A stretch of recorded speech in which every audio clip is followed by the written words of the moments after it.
Hey guys, welcome to another ReaPack blog tutorial. Today we're looking at the nudge set window, scripts for nudging, everything related to nudging, everything that's not covered by Kenny's video. Kenny has a 9-minute video here going through everything that the nudge set items window does. What he doesn't cover is what I'm going to attempt to cover in this video. So as Kenny explained in that video, you can nudge items, their position, which is like this, left and right, by clicking on these a certain number of frames or pixels or samples. Let's set this to 3 seconds.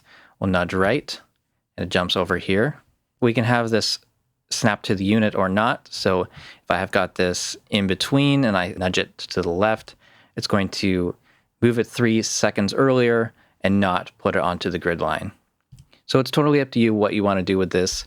What he didn't show here is that you can actually save all of these settings. So if you open up the action list, search for nudge, and what we're looking for here is save nudge dialog settings 1 through 8. We can actually save 8 settings for this, and then to recall those settings, we have left and right sets of actions. If you forget what those actions are, there's this great script from C Fillion, which is something that actually I requested, show all saved nudge settings. And this is going to be available in ReaPack. It shows you all of the saved settings for nudging. And we can also nudge from this window directly.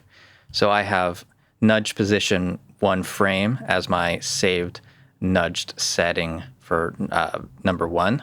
That's this one right here. I can, in custom actions or from here, I can run nudge 1 left and right.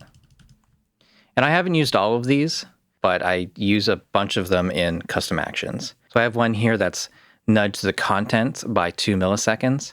And so if I have an audio item, it won't move the edges. It won't change the length of the item. It'll just move what's inside of the item. And I love that. It's one of those really unique things that ReaPack can do. So now that we know that we can save and recall these settings, we can actually make some pretty advanced things with this. Let me bring up some audio. So I'm going to just bring up this a little bit of audio so we have something to work with.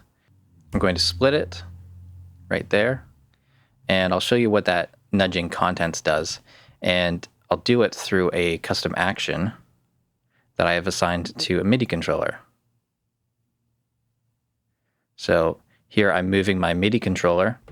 It is nudging the contents by 2 milliseconds each time I click that MIDI controller. It's an endless rotary knob. I'll just show you what that looks like. It's a custom action called nudge item contents with Mousewheel MIDI CC. I have that assigned to MIDI channel 3 CC99, and it's set to absolute mode. And in my MIDI controller software, that's this knob, and I have it set to increment decrement. When I turn that, it nudges the contents of the item without adjusting the fades, the length of the item, the position of the item, just the contents.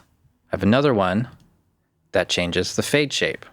Actually, it's trimming the item, which will automatically change the crossfade on the left side.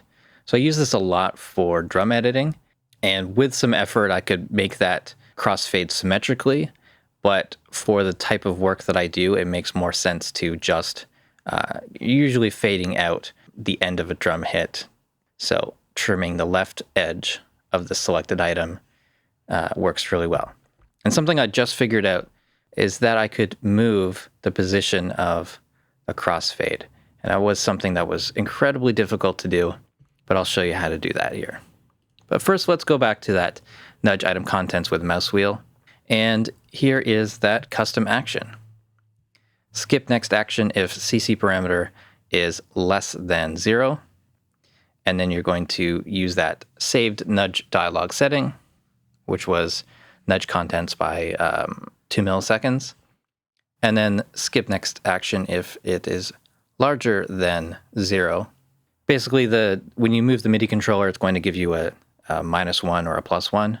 And so it's going to either run that action or it's not going to run that action. So this one, if it's less than 0, it's going to skip this action. And if it's over 0, it's going to use this action. So that was item contents. I've got nudge item with the mouse wheel. Got that on Command Option horizontal wheel. I don't use this one very much, but basically I just I hold down the modifiers, I swipe my finger back and forth on the magic mouse. It's nudging its position by 1 frame. So if I put on a frame grid, it's going to snap to frames. That was probably one that I set up as a request for someone, but I don't think I've ever used it actually in a project. What I do use is nudge left frame and nudge right frame. And I just have custom actions which really don't do anything except for call up that saved nudge setting. Because we can't rename this original action, I just wrapped up a single action as a custom action so I can give it a name. So I'm always remembering that's going to be 1 frame. And so I have that assigned to comma and period. So it's going to nudge and it's going to snap to the frame. So if I trim this off of the grid and then nudge it 1 frame to the left, it's going to snap it to that previous frame. Not the closest frame, but the previous frame. I use that with a lot of my video editing.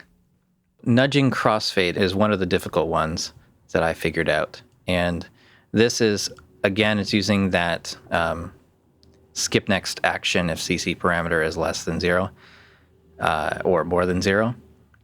And then it's another custom action. So then I have these 2 actions, nudge crossfade left, nudge crossfade right. So what this does is nudge the currently selected item, then select the previous item, the item that is directly before it. It's going to select all the items in that group, if there are any, and then it's going to nudge that item's edge to the right. And then it goes back to the first selected item and it selects its group, if there was a group. So nudge crossfade left, run that. I'll zoom in a little bit closer. And you can see it's nudging the left edge of this item, and it's nudging the right edge, that's this edge, of the previous item. And it's doing it so quickly that you don't really see anything happening. And then nudge crossfade right is doing the opposite. It's going to shrink this edge and extend this previous item's edge. So it's going to make this edge 2 milliseconds longer. Going to take the previous, the first selected item, make it a little bit shorter, which, when you're doing it by the same amount, makes the crossfade appear to move left and right. So you take those 2 actions, wrap it up in that set of actions to look for the MIDI CCs, and then you've got a action that moves the crossfade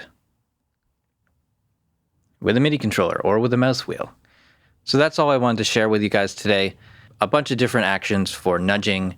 I find these actions really helpful to avoid manually moving things with the mouse all the time, because it just gets tedious when really, if you have a MIDI controller in front of you already, you can save a lot of time by just moving your hand off the keyboard, moving some knobs, and just using the mouse maybe for scrolling or selecting the items. I find that really helpful. That's why I've kind of invested a lot of time in making these custom actions to improve my workflow. That's it for this video. Thank you so much for watching. Please subscribe to the channel if you haven't already. Follow me on Facebook and Twitter. Support the Reaper blog through Patreon. Visit reaperblog.net for a lot more tutorials.